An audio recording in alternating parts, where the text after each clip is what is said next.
Gas, jangan kasih kendor. Lanjut. Terima kasih. Ini hanya rumah, tidak perlu marah begitu. Aku punya rumah di selatan keluarga Xie. Keluarga Yusi tinggal di sini dulu. Xie Tao, kepala keluarga Xie, menghibur Si Seng. Terima kasih, kakak. Si Seng menjawab. Xie Tao mengangguk dan menatap dua leluhur Mao dan Li. Tanpa sengaja, menantu laki-laki yang datang ke pintu benar-benar membunuh Lin Yuan, dan keluarga Xie Ku juga menderita kerugian besar. Jika sebelumnya, keluarga Xie akan sangat menginginkan alam bawaan Mao Li mati. Namun kini ketiga konsorsium kepentingan tersebut tentu tidak ingin kekuatannya sendiri melemah. Terima kasih atas belasungkawa saya. Yang paling penting sekarang adalah bagaimana memenangkan keluarga Qin. Rencana keluarga Mao dan Li kami untuk membagi keluarga Qin gagal, tetapi keluarga Mao dan Li saya menderita kerugian besar. Keluarga Qin memiliki Zhao Shen untuk membantu kali ini. Ditambah Su Wuzu, ada 3 ranah Xiantian yang berdiri di sana, tidak mudah untuk dihadapi. Mengetahui ini sebelumnya, terlepas dari kerugiannya, 3 keluarga kami menyerang keluarga Qin dan membunuhnya bersama-sama. Mao Zhen, kepala keluarga Mao, juga berkata dengan marah saat ini. Jangan mengatakan hal-hal konyol seperti itu. Meskipun tidak ada masalah dengan keluarga Qin untuk menyelesaikan keluarga Qin, kehilangan kami bertiga tidak sedikit. Kota Linan bukan hanya kami bertiga. Keluarga Lin dan keluarga Huang selalu netral. Apakah Anda pikir mereka tidak punya gigi, kata Xie Tao. Lalu apa yang harus kita lakukan sekarang? Mao Zhen berkata, jika ini terus berlanjut, tidak satu pun dari kita bertiga yang akan menjadi saingan keluarga Qin. Ada orang di belakang kita, apa yang kamu khawatirkan, kata Xie Tao. Tapi orang-orang di belakang kita tidak berani maju secara langsung, mereka hanya berani bersembunyi di belakang. Kalau tidak, mereka akan mengambil tindakan dan dengan cepat mendorong Linan secara horizontal. Siapa yang bisa menghentikannya? Li Wangfeng sedikit mengeluh. Xie Tao terdiam beberapa saat dan berkata kota Linan itu istimewa, dan mereka tidak berani muncul sesuka hati. Tapi tidak apa-apa untuk membuat 1 atau 2 tembakan rahasia. Mata Li Wangfeng berbinar dan berkata kedua orang dewasa akan menembak. Su Wuzu sudah mati. Xie Tao berkata, baik dia maupun Qin King Mo tidak dapat hidup, dan cara kita untuk menguasai kota Linan tidak akan terhalang. Kalimat ini membuat Li Wangfeng dan Mao Zhen tersenyum penuh. Keduanya menguasai maksud pedang dan kuat di alam bawaan. Mereka menembak Su Wuzu tanpa ragu. Sekte Juntian, sebuah sekte kuno yang menekan satu sisi, semua muridnya memiliki taktik rahasia keterampilan tempur, jauh melebihi alam bawaan kota Linan. Dibandingkan dengan mereka, alam bawaan kota Linan adalah kaki lumpur. Hanya saja aku punya kekhawatiran. Senjata Qin Li tiba-tiba memberi makan niat bela dirinya. Apakah ada pembangkit tenaga listrik bawaan dengan niat bela diri yang berdiri di belakangnya, kata Mao Zhen saat ini. Ada kemungkinan. Kedua orang dewasa berspekulasi bahwa mungkin juga ada beberapa kekuatan besar seperti agama kuno yang memilih keluarga Qin. Tapi ini bukan tanggung jawab kita. Gereja Juntian memecahkan masalah ini. Mereka tidak berani berdiri di sisi terang. Lalu, konfrontasi di kota Linan masih bergantung pada kita. Xie Tao berkata, semua orang harus memperhatikan, kami menyerang Su Wuzu, dan kami takut mereka akan menyerang kami. Tetapi satu-satunya hal yang baik adalah bahwa kita semua 6 patriark keluarga besar, pengaruh menyerang dan membunuh kita sangat besar, dan keluarga kuno tidak berani main-main. Adapun Su Wuzu, dia hanya orang yang kesepian, dan semua orang harus membicarakannya ketika dia meninggal. Saat itu, kami akan mengakui bahwa kami yang melakukannya. Xie Guangping, yang berada di samping, berkata dengan kejam, bisakah Anda meminta 2 orang dewasa untuk menghancurkan tubuh Su Wuzu menjadi 10.000 keping, mata Qin King akan melumpuhkannya dan membiarkannya hidup. Omong kosong. Jam berapa sekarang? Kamu masih memikirkan jenis kelamin wanita. Xie Tao berkata dengan marah, apakah kamu masih membutuhkan instruksimu tentang bagaimana kedua orang dewasa itu harus bersikap? Xie Guangping menggertakkan giginya, dan setelah memikirkannya, dia tidak mengatakan apa-apa. Si Seng ada di samping, dan tersenyum. Pada saat ini itu hanya seorang wanita, keponakan Xie tidak perlu peduli. Ketika kedua anak saya kembali, biarkan mereka menemukan beberapa untuk Anda. Xie Guangping memandang Si Seng, dan tiba-tiba teringat Si Mei, yang dia tidak pernah berhasil, dan mau tidak mau ingin bertanya di mana Si Mei berada. Tetapi sebelum dia bertanya, dia mendengar Si Seng melanjutkan, tetapi ketika berbicara tentang kedua anak saya tidak tahu kemana keponakan saya mengirim mereka, dan berapa lama untuk kembali. Dengan situasi saat ini, keluarga, saya juga berharap mereka akan segera sampai di sana. Kembalilah dan bantu.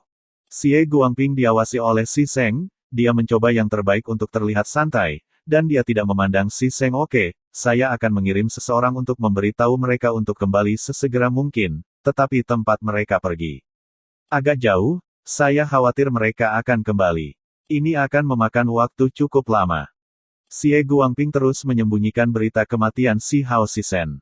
Ketika tiga keluarga berencana untuk menyingkirkan Su Wuzu, dia tidak ingin menimbulkan masalah tambahan, dan keluarga Si harus memanfaatkannya dengan baik, dan semuanya harus stabil.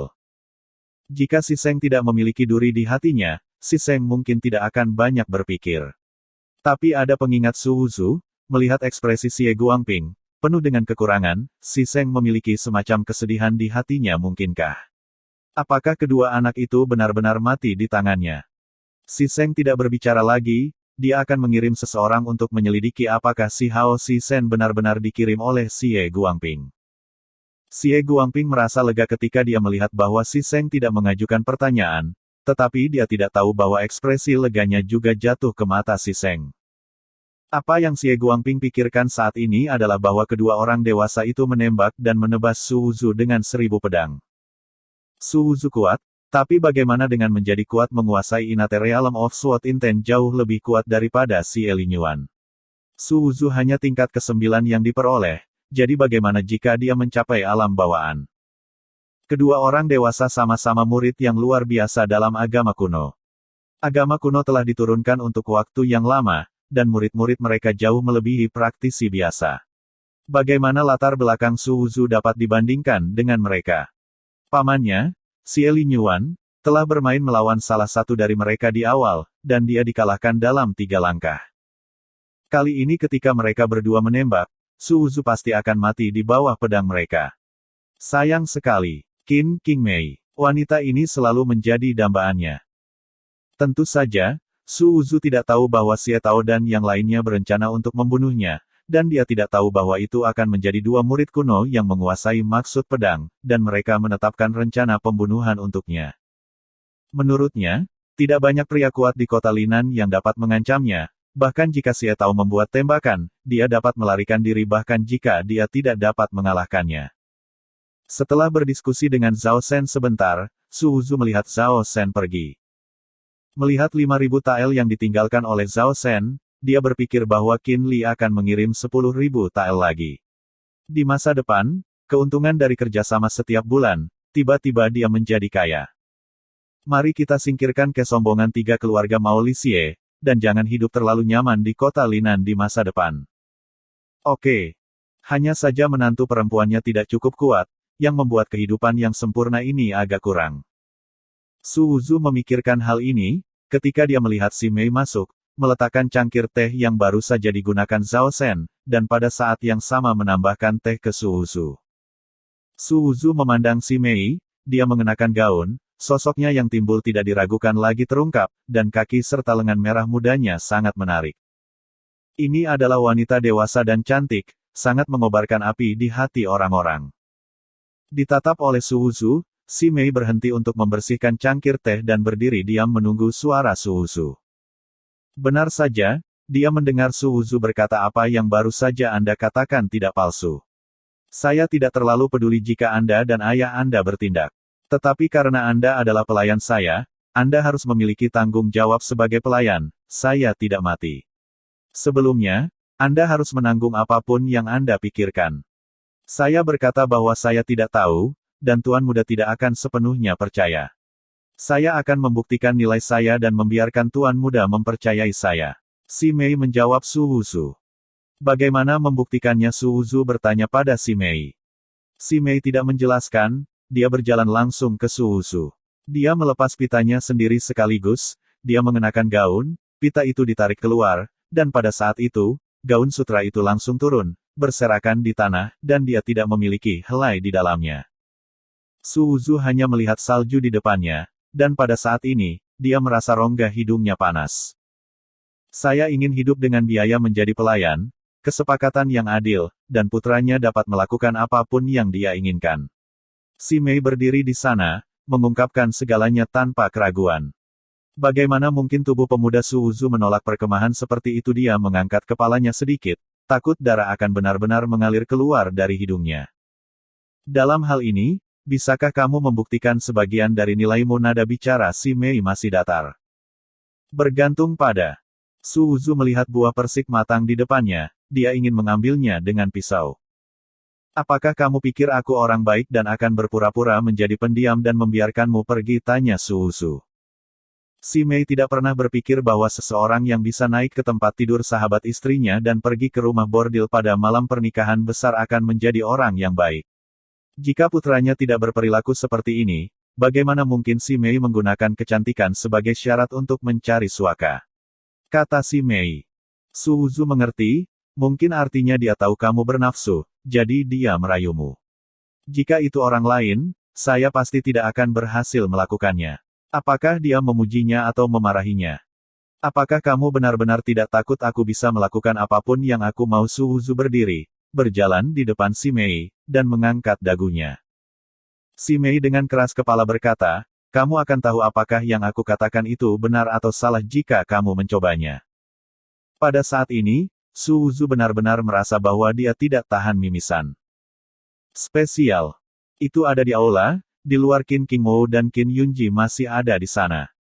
Dia sangat heroik dan sepertinya Ren Jun bisa melakukan apapun yang dia mau, bagaimana bisa hati kecil Su Wuzu tahan? Su Wuzu menarik napas dalam-dalam, menekan emosinya, mengambil pakaian di tanah dan berkata, pakai pakaianmu.